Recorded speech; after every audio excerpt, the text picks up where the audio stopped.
ఇప్పటికే 303 సార్లు రక్తదానం చేసిన డాక్టర్ సంపత్ కుమార్ ను ప్రతి ఒక్కరూ ఆదర్శంగా తీసుకోవాలని పీవీఎస్ ఫౌండేషన్ నిర్వాహకులు పాలడుగుల సురేష్ తెలిపారు.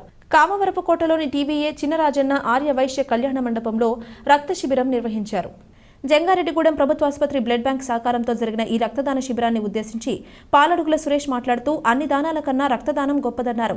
కావున ప్రతి ఒక్కరూ రక్తదానం చేసేందుకు ముందుకు రావాలని సూచించారు. ఈ కార్యక్రమంలో చావ్వా రాంబాబు, కర్పూరం కృష్ణమూర్తి, పత్తి విశ్వనాథ్ కుమార్, బచ్చు వీరవెంకట ముత్యాలరావు, జయవరపు లక్ష్మణ వరప్రసాద్, కొండూరు రామకృష్ణ తదితరులు పాల్గొన్నారు.